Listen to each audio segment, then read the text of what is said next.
In GameMaker Studio 2, all objects have a depth assigned to them. You'll also notice that if you click on the various layers that we've got so far, you'll see depth values here, like the 100 we see for tiles main.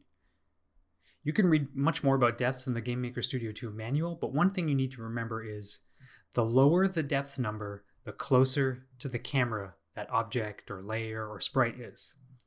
For example, if one object has a depth of 20, that will be much closer to the camera than something that has a depth of 100 or 200.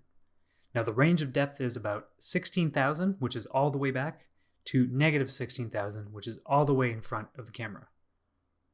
But our game can't magically determine which objects are meant to be in front of or behind other objects.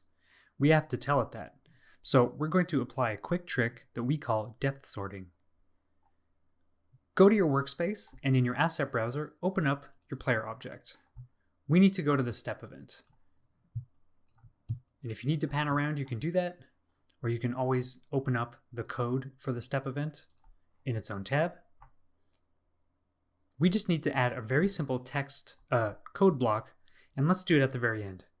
We'll just make a new line down here, and we'll give it a title, depth sorting, and we just need to enter one line of code, depth equals minus y.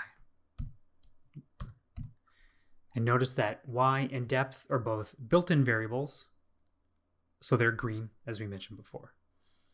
So this takes the player object's current y value in the room, which could be here at, say, 100 or something, or it could be down here at 800, whatever it is, and assigns it a new depth every step, which is, as you recall, is every single frame of our game. So as the player moves down in the room, its depth will change from, say, minus 100 to minus 101 to minus 102, etc.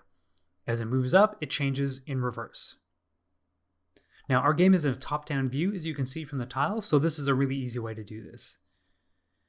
This is great, but it only works if all of our objects have the same code applied to it, because then they will all start checking their depths based on where they are in the room, whether they're up here or whether they're down here. And if they're all following this rule, then they will all essentially look correct automatically. But in order to make this happen, we need to apply the same trick to our other objects.